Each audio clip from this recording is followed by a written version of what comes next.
Same day चलाते हैं, दूसरे या तीसरे दिन सीढ़ी भी चढ़ाते हैं। तो जो पहले होता था कि लंबा रेस्ट करना पड़ता था, पेन बहुत होता था, इस सर्जरी में ऐसा नहीं है।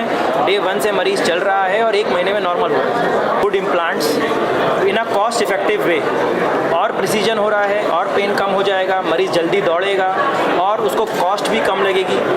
एक्स्ट्रा कॉस्ट जो लगती है लगभग नॉर्मल पैकेज से 10 से 20 हज़ार रुपये ही है। कोई इसमें सिटी स्कैन का प्रयोग नहीं है, कोई रेडिएशन एक्सपोजर नहीं है। पेशेंट रात में आएगा और अगले दिन ऑपरेट हो जाएगा with an accurate result. Robotic surgery में मांसपेशी को कुछ भी छेड़ा नहीं जाता है, सॉफ्ट टिश्यू रिलीज नहीं होता है, सिर्फ बोनी कट्स किए जाते हैं और वो भी जो हड्डियाँ काटी जाती है एकदम प्रिसाइजली काटी जाती है। इसकी वजह से जो हमको इम्प्लांट लगाना है एकदम प्रिसाइजली लगता है। सभी पेशेंट के घुटने अलग अलग होते हैं, सभी पेशेंट को उनके घुटने के हिसाब से वो इम्प्लांट की साइज़ और वो इम्प्लांट पोजीशन दिया जाता है। इसका फ़ायदा ये होता है कि जब सर्जरी हो जाती है उसके बाद दर्द काफ़ी कम रहता है, रिकवरी काफ़ी तेज़ रहती है और हॉस्पिटल में कम दिन रहना पड़ता है, जिसके कारण भी पेशेंट की कॉस्ट कम हो जाती है। सो जो इम्प्लांट्स यूज़ हो रहे हैं वो भी पेशेंट वाइज है, मिलीमीटर्स में फ़र्क रहता है, क्योंकि हिंदुस्तान की छत्तीसगढ़ की हड्डियाँ मांसपेशियाँ अलग अलग होती, तो उसको देख के हम और प्रिसीजन के तहत ये सब चीज़ें कर रहे हैं ताकि हम और बेटर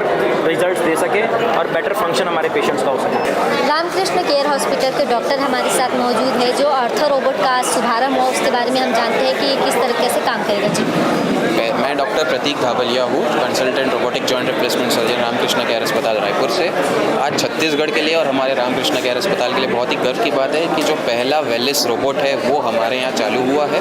अभी तक हमने 20 से 25 सर्जरी इससे की है और पेशेंट काफ़ी खुश है और कितना सफल हुआ है सर? अभी तक हमारे जितने पेशेंट हमने ऑपरेट किया है सारे सक्सेस रहे, किसी में भी कोई फेलियर नहीं आया। किस तरीके से काम करता है ये रोबोट होता है जिसकी मदद से हम सर्जरी के दौरान बोन कट करते हैं। तो हम रोबोट को बताते हैं कैसे करना है और रोबोट से हम करते हैं। रोबोट अकेले सर्जरी नहीं करता, सर्जन की मदद से रोबोट करता है। कितना लागत लग जाता है सर एक पेशेंट को इससे सर्जरी करवाने में? अगर हम एक घुटना करते हैं ना तो 2 लाख के अंदर होता है। अब वो डिपेंड करता है कि आपका रूम कौन सा है, प्राइवेट है, डीलक्स है, उसके ऊपर थोड़ा बहुत फ़र्क पड़ता है।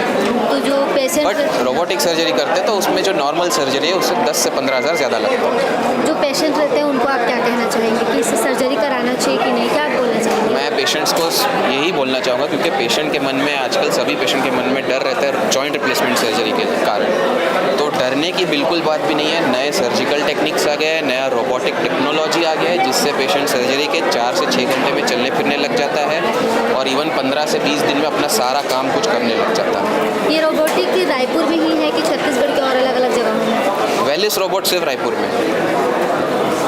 तो आपने सुना कि क्या कुछ इस रोबोटिक के बारे में यहाँ के जो डॉक्टर हैं उन्होंने बताया, और आगे ऐसी खबरों के लिए बने रहिए न्यूज़ 21 के साथ।